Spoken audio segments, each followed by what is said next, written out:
el diputado Alejandro Rodríguez, Topo Rodríguez.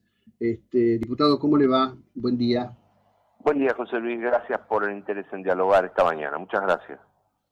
Bueno, no, sí, vengo siguiendo con atención un tema que usted ha desarrollado y que a mi criterio debería tener una carnadura mucho más importante.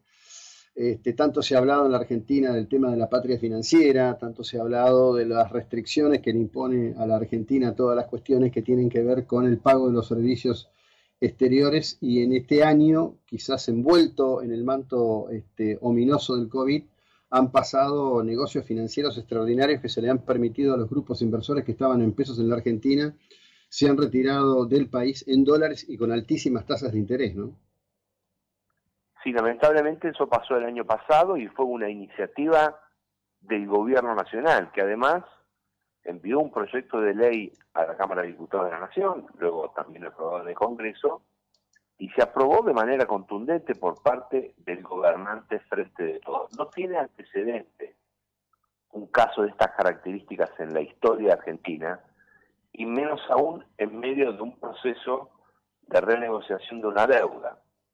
Usted el gobierno le dio a especuladores que vinieron a hacer lo que el propio gobierno, el propio oficialismo definió como el carry trade en la época de Macri, le da dólares a cambio de pesos, en un contexto en el que la Argentina tiene severamente restringido el acceso a la divisa, al ahorrista común, al pequeño ahorrista, y que también significa una enorme complejidad para las empresas que quieren hacer operaciones de comercio exterior. Pero si fuera solo eso, que es grave, sería un acontecimiento aislado. El problema es que el gobierno argentino, y en particular el ministro Guzmán, ha llevado a la Argentina a una situación previa a un colapso financiero.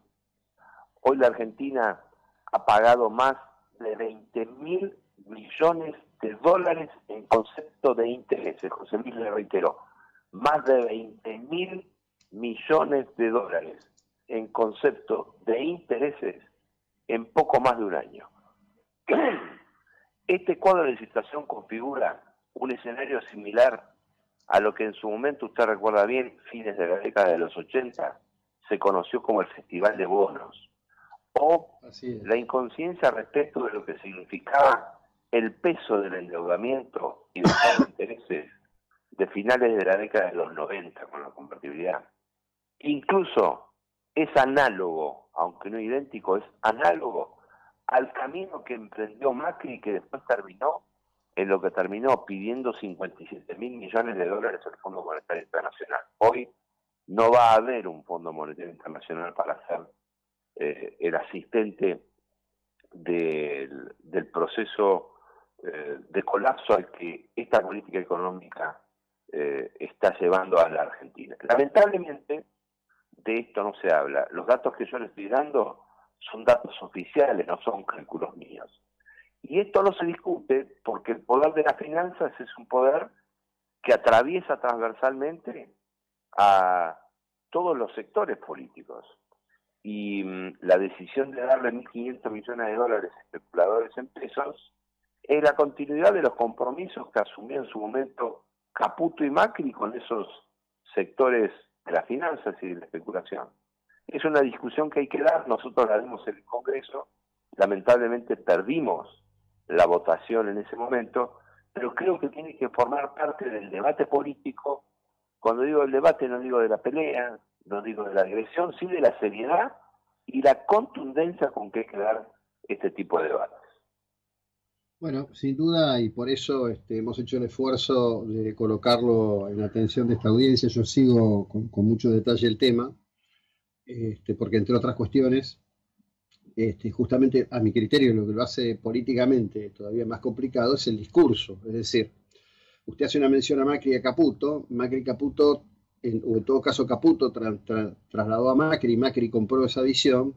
Había que hacer un ordenamiento de las relaciones internacionales, había que hacer un ordenamiento con los grandes grupos inversores. Argentina venía con un default sostenido, con problemas internacionales. Podemos discutir hasta el hartazgo sobre todo esto. Los poderes fácticos internacionales existen. Habíamos perdido todos los juicios en el Tribunal de Griesa, inclusive por un muy mal manejo de la República Argentina.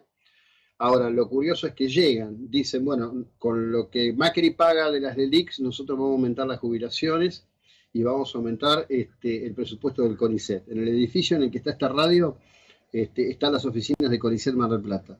Todas las semanas están los becarios poniendo banderas, desplegando su situación de, yo le diría, absoluta indefensión, y no hablemos de lo que ha quedado reducido una jubilación en la República Argentina.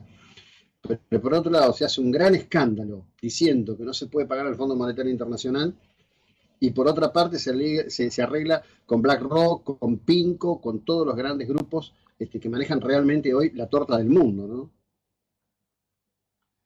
Sí, coincido. Yo me permito y le pido la licencia de poner el acento también en que el proceso financiero al que llegó a la Argentina la administración de Macri fue un proceso que generó un estrangulamiento que usted conoce, que es que el gobierno de Macri entregó a la Argentina prácticamente el default desde el punto de vista técnico.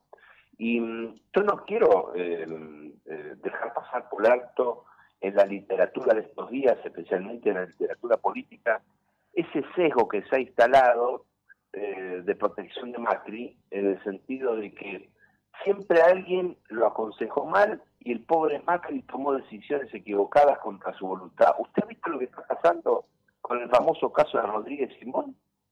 Pareciera ser, si uno lee literalmente, valga la redundancia, la literatura política de estos días, el asesor que le hizo tomar las peores decisiones a Macri. Macri fue un hombre que osó designar jueces de la Corte por decreto, que cambió una ley del Congreso Nacional para que pudiesen blanquear familiares. Entonces, en términos institucionales, a mí me parece que ha habido, lo mismo que en términos económicos, lo digo hacia usted con todo respeto, no fue una decisión de Caputo que lo mal orientó a Macri. Quien conduce en la Argentina la presidencia de la Nación, usted lo sabe mejor que yo, tiene tantos recursos institucionales para decidir y tal capacidad de decisión que no puede socializar la culpa o la responsabilidad de nadie. No, está bien, digo, eso es, cada uno verá y atenderá y verá sus razones, ¿no? Lo que sí digo, bueno, Macri perdió, hoy está Fernández, y Cristina gobernando la Argentina, y determinadas cuestiones parece ser que tienen un sesgo de fondo, usted lo describía muy bien en situaciones anteriores, de los cuales Argentina no encuentra la manera de salir, lamentablemente.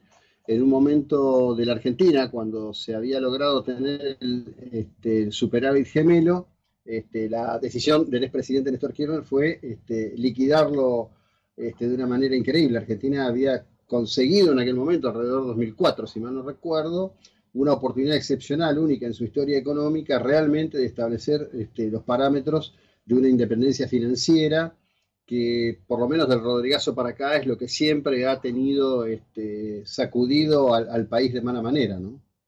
Coincido con usted y especialmente pongo énfasis y me sumo a la reflexión acerca de que uno tiene la obligación de reflexionar y de evaluar las políticas actuales. El vicio de tirar hacia atrás siempre la discusión política suele ser un recurso de los que no quieren asumir el presente. Sin embargo, la consideración acerca de lo que ha habido como políticas en la Argentina reciente nunca está de más. Yo coincido con usted, porque además ese sesgo financiero nos ha hecho perder en el debate político, en las políticas públicas, el centro en lo que Argentina debió siempre poner énfasis, que es la creación de trabajo y de inversión, que van de la mano. Fíjense que tenemos todavía oportunidades para poner mucha centralidad, mucho eje en la inversión y en la generación de trabajo. Sin embargo, esta no es la discusión de la agenda pública en Argentina. La agenda pública en Argentina está atravesada más por la provocación que por la construcción de ideas y de propuestas. Bueno, en todo caso, quienes somos fuerzas minoritarias y no estamos en ninguna de las dos grandes coaliciones, tenemos el desafío de seguir insistiendo con firmeza, pero con seriedad también, en ese camino, el camino de la inversión y el trabajo. Así es. Diputado Rodríguez, gracias, que tenga usted una buena jornada, gracias por el tiempo que nos ha concedido, muy amable. Gracias a usted, José, y muy buenos días. Bueno, Alejandro Rodríguez, Topo Rodríguez, por supuesto, él forma parte del esquema de Roberto Lavagna.